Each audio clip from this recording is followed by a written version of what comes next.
we're back with another review.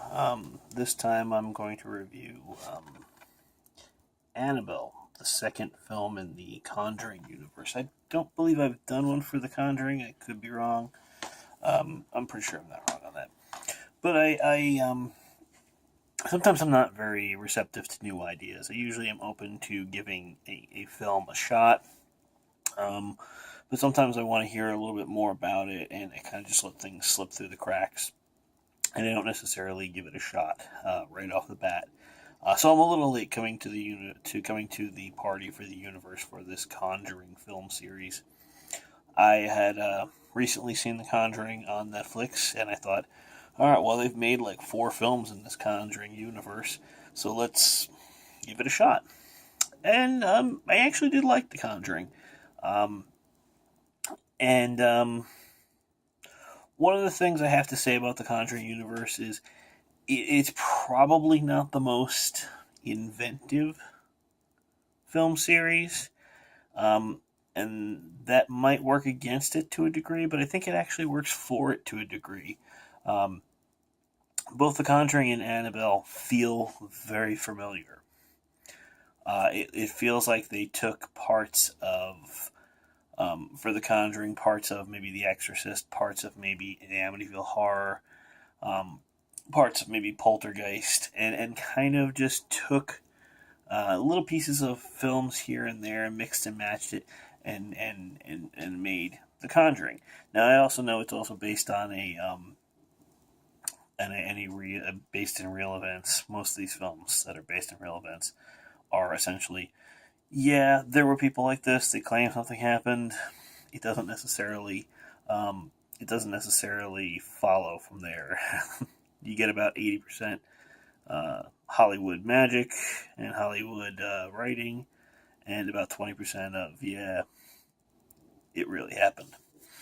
So, and I will admit too, I also, part of my hesitance to coming to this series and looking at the films and watching them at all I know that the first one at least was based on the case files of Lorraine and Ed Warren, and one of the things I have about that is I know the Warrens kind of investigated the Amityville horrors, and I think that's kind of where their name became more prominent to most of the country and where they probably got their most fame from. I know they had done a number of cases before that, but I think that was the breakthrough one. That was the one where people started to pay attention, and they started to really give the Warrens a little bit more credibility.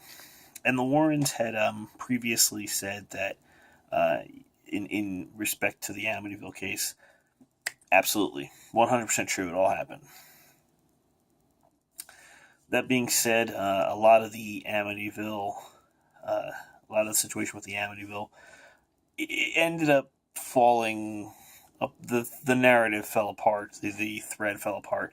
For those of you unaware, I've got to go briefly into the Amityville situation.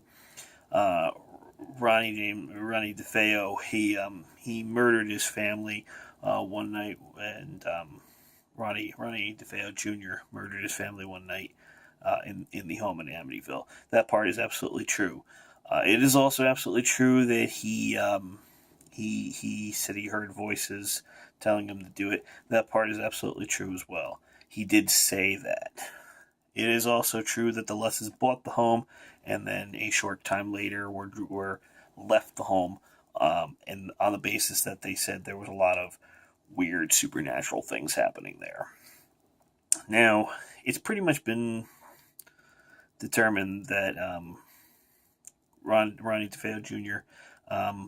Changed his story a number of times. He was a bad dude. He was a bad kid, and he had a lot of issues personally, and a lot of issues with drugs and things of that nature as well. And even to the point where he tried to rip off his family business. He had gotten a token job there. They gave him a token job to probably show some responsibility, and he tried to arrange a theft as he went for the deposit between him and a friend. So the family had pretty much cut him off. Essentially, they got in his way. At some point in time, he just decided they needed to be eliminated, and he did so. He would later go on to blame mafia. He would later go on to blame a breaking and entering. And then when all avenues of exhaust were finished, he would go on and say, I heard voices in the house that told me to do it. So how much of his story is credible is kind of debatable. And then the Lutzes, who the Amityville Horror is based on, um, is also a bit, the credibility in that gets poked into it as well. It's pretty much been debunked that the Lutzes probably made up what is absolutely probably one of the definitive horror stories, haunted house stories for our generation, for maybe any generation. I think almost any film about a haunted house now is probably going to go back to this movie and this book and their story and look at that and be compared to it. It's a great tale. But there's also a lot of belief that the Lutzes may have pretty much concocted most of it. People have lived in the house, in the Amityville house, for many years after and never had any complaints, decades, never had any complaints about ghosts or supernatural. And I'm not saying I don't believe in the supernatural. It's certainly possible. There's things out there in this world that are beyond the realm of explanation. So certainly I'm open to it. But with all the evidence that seems to be floating around about it, I have a feeling that Lutz saw a good opportunity to make a buck, and they absolutely did.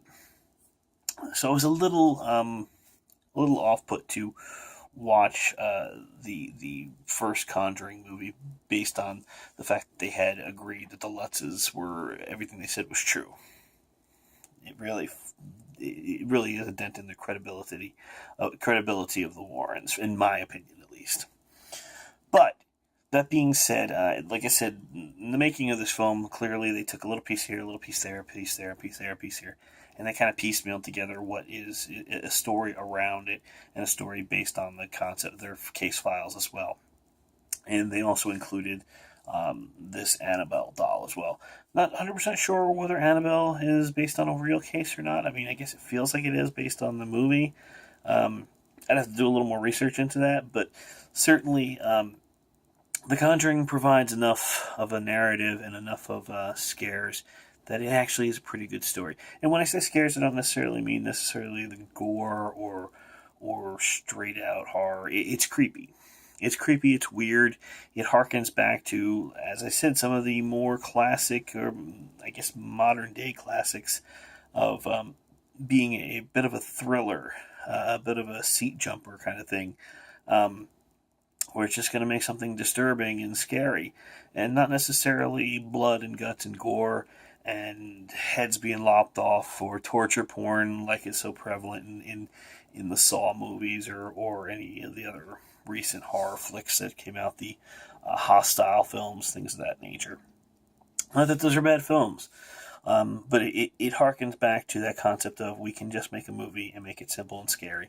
And that's what I kind of liked about The Conjuring. So when I did find the other movies on DVD fairly cheap, I decided to give them a shot, and I give Annabelle a shot. That is going to be the longest preamble to a review for a movie ever. But I had to get the backstory in on what we're talking about. I enjoyed Annabelle. I think it was probably not as good as The Conjuring, but certainly enough of a story that it felt watchable. It felt interesting. It felt decent enough to hold your attention, as opposed to just wandering off and doing something else, which, let's face it, happens quite often. You put a movie on, you get bored, it doesn't hold your interest, you wander away, and you're surfing the net while you're watching the movie, or you're doing something else while you're watching the movie. You're floating in and out of the room, catching scenes, bits in here. If boring movies do that for you, they do that to you. Annabelle did not do that. It does, while The Conjuring took pieces of The Exorcist and took pieces of movies like the Amityville Horror and some of the moods and feelings and the same beats and tempos and things of that nature. Annabelle took liberally from things like the Twilight Zone episode Talkie Tina, which I'm sure that's not even the first case of a film or a story being told about a possessed doll. I'm sure it's not the case. But it took liberally from things like that too, and gave you just enough to show you a creepy story and direct you through a creepy story and tale, and a lot of fun for it as well. I mean, if you enjoy a good scary horror movie that's not gross and disgusting Annabelle was really good. It had a lot of good things to it. It took some elements from obviously being it set in the '70s, being set in the '60s, elements of the Charles Manson murders, elements of Rosemary's Baby. There's a lot. I felt of a lot of vibing from that movie as well. Um, so overall, I think it was a good tale. It was surprising in some parts. Certainly a good story. I absolutely enjoyed it. I am looking forward to. I do have The Conjuring 2, and I also have Annabelle Creation. I will watch them in order and eventually review both of those as well. But I guess this can realistically stand for my review for both The Conjuring and Annabelle. The first and second movies in the Conjuring universe. Highly recommend it. I managed to scoop up Annabelle and The Conjuring for $5 each at Target. Good deal. I got Conjuring 2 for $10. I think Annabelle was $15, but that's fairly newer. So, still, honestly, well worth it so far in the two movies I have watched in the series. They're definitely going to be something that I watch on a regular basis. So I would definitely recommend buying it. I would definitely recommend watching it if you haven't seen it. And like I said, I know I'm late to the party on these, so forgive me on that. Sometimes I need to stretch my boundaries a little bit more and watch films that I haven't necessarily seen. Sometimes it's just timing. Sometimes I just don't have the time or the thought or the rhyme or the reason, or I'm just not in the mood to watch certain things that are new are going to be a new thing for me. And I think that happens a lot with me when I look at movies. There are times where I'm just stuck in the box of what I enjoy, and I like to watch it over and over again. And sometimes I need to step out of that box and find something different or something interesting or something new. So in this case, it was a happy accident. Sometimes I step out of that box and you realize you step in a pile of shit, which, trust me, I'll review some stuff where it is me stepping in a pile of shit.